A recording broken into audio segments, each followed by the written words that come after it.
What is up, bookworms and constant readers? Welcome back to my channel. So today we are going to discuss Baptism of Fire by Andrzej Sapkowski. This is book 5 in the Witcher series, if you've been following along. It's hard to believe that we're 5 books in, just 3 more to go. I actually finished this book day before Thanksgiving. It's now Monday the 30th. So I took some time off before I finished the video. I did my Goodreads review. Before I get into this, like the last video, just going to do a quick recap of how we got here. So if you're watching this and you haven't read any of the other books, you need to read some books before you watch this. So you have an idea of what is going on. The book you should start out with is The Last Wish. It's a collection of short stories. It's not numbered like these. These are numbered on the spine, if you can see that. That's your introduction to The Witcher. And then you should read Sword of Destiny. Sword of Destiny is also a collection of short stories, and the second half of that book is really going to set you up for what is to come in the novels. So then the first novel that you should read is The Blood of Elves, which I have them back here. I'll show you guys. So really quick, The Last Wish, that's the first book you should read. After that, Sword of Destiny, that's the second book you should read. Then you start on the novels, which is the main story, which is where we're at now. The Blood of Elves, The Time of Contempt, and that brings us to Book 5, Baptism of Fire. And the one that I'm on now is Book 6, The Tower of Swallows. I'm about 100 or so pages into it. Alright, so with this book, this one by far is my favorite in the series. There was a lot of action, a lot of adventure. I think the biggest part of this book was Geralt's back. I'd say 90% of this book deals with Geralt and Dandelion. And it starts out pretty much where the last one left off. A little bit of time has passed, but not much. And the main point of this this book is Geralt has gotten word that Ciri is in the south, being held by the Nilfgaardians, and she's to marry the king. And it's all surrounded around, taking her place, the rightful place on the throne at Cintra, and it's all political, this whole marriage. And so Geralt, who is still recovering from almost dying in the previous book, the Dryads have used elven magic on him, and he's only been healing for like a month or so. And he is determined to go and rescue Ciri and get her back. And we really start to see like how big this world is that we're in, because she is like 2,000 miles away. And he gets frustrated in the story because at the pace that they're moving, he figures it's going to be like over a year to make up that distance and get there. A lot can happen in a year. And I think that's what makes this story so brilliant, because most of it is all about the journey to get from Brooklyn, I think that's how you say it, Forest, to where Ciri is. And along the way, we meet some new and interesting characters, and they become kind of like this fellowship. And again, Sapkowski's dialogue is amazing. It drives the story. It connects you with these characters. Reading the interaction and the conversations they have is amazing. There's a lot of action in this book. There's a lot of fighting, a lot of fight scenes. So it was, like I said, by far my favorite book of the series. Some of the people that we get to meet in this one, we get to meet a band of dwarves, and I think one of them is a gnome. And they are essentially thieves. You don't find that out right away. The main dwarf is Zoltan. He has this amazing sword. As we know from the previous book, Geralt lost his sword. And one of the things that we learn in this book is how these Witcher swords are made by the dwarves. And this dwarf has this amazing sword that is very similar to a Witcher sword, and he lets Geralt use it, and he is just amazed at how Geralt can make this blade sing, as he puts it. Then later on, we actually meet a vampire, and Geralt does not kill him.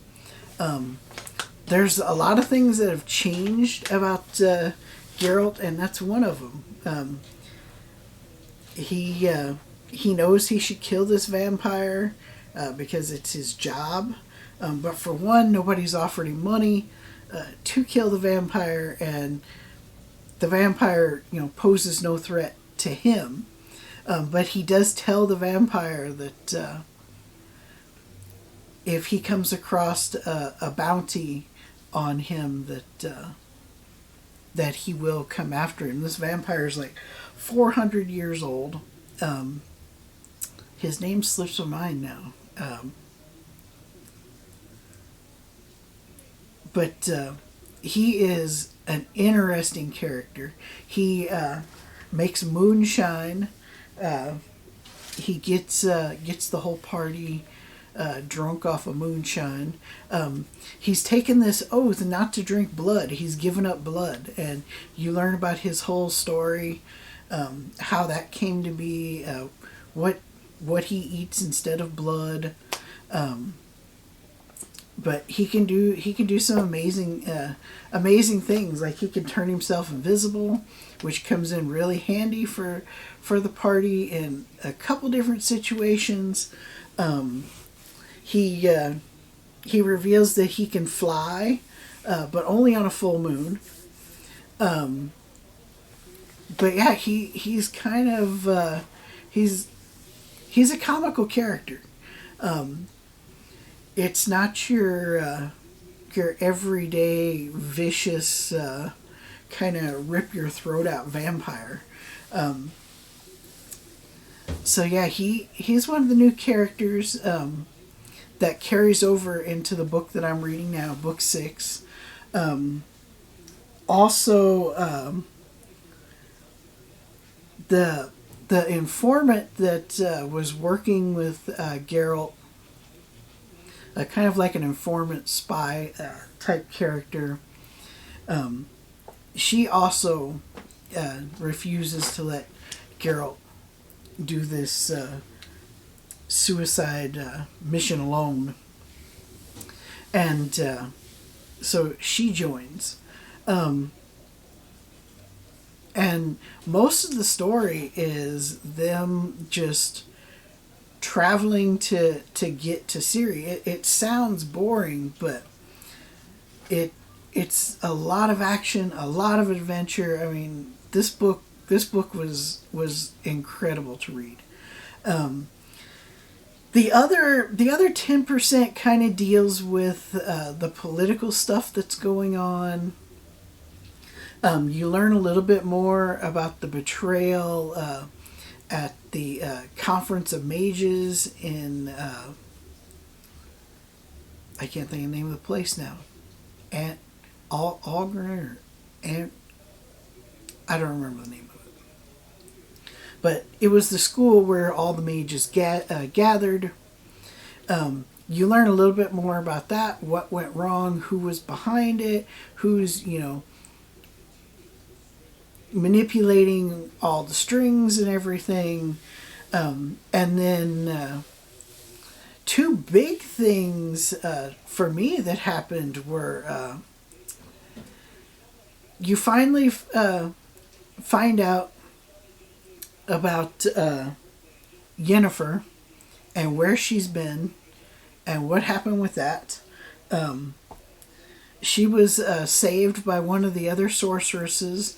They put a spell on her that compressed her into a jade statue, and she was released. And then you learn about all of the sorcerers are meeting, and they have their own political agenda, and it all has to deal with Ciri and who she's going to marry and why she's going to marry them, and how the rest of the world does not know that she is a sorceress herself. That's a bargaining chip for them to be recognized and have a say-so in what's going on in the world. So there's a lot of manipulation they have involved with Ciri also.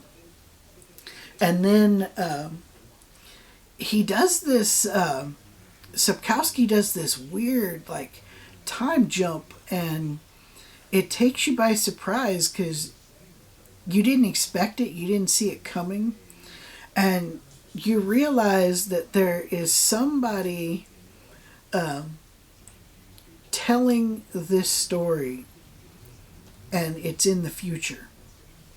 And from what I've asked around and stuff, people say that it comes back in book 7, I believe it is, The Lady of the Lake, because one of this whole scene where this storyteller is telling these kids this story of the Witcher, Dandelion, and Yennefer, there's a girl who says she's going to become a sorceress, and evidently she's going to appear in the Lady of the Lake story, and he's going to come back to this character, but it's just this little bitty blip of this guy telling this story, and it's like everything you've read so far is what he's told these kids. And it's really kind of weird when you start book 6, The Tower of Swallows, because now you're getting the story from Dandelion's perspective, because he's writing his memoirs. And it's a little confusing. It's not like what the hell's going on. It's just weird that he does an abrupt switch like that, and that wasn't expected. And talking to people, he's going to do it again, either in the book I'm reading or the next book. And there's really no explanation why he does it. So yeah, that was kind of weird. But this series just keeps getting better and better. Everybody tells me, book 6, book 7, they're horrible. The ending's horrible. But for me, every book has gotten better in this series. And there's really not a point in this series where you're like, what the hell is going on? The story keeps moving forward. We may leave characters for a little while and come back to them.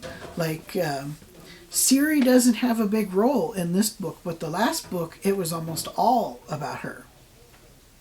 And that's one thing that Geralt doesn't realize, is that she is joined up with this band of thieves, and that she has really turned into this horrible person. She loves to kill. She like has a lust for killing. She gets disappointed if the gang doesn't leave her at least one person to kill. So yeah, she's really changed, and Geralt has no idea that he's heading in the wrong direction to where she is. That the actual person in the south is a decoy that the king refuses to marry because she is a decoy, and if anybody found out, then it's this whole other mess. Meanwhile, he's got people actively looking for Ciri.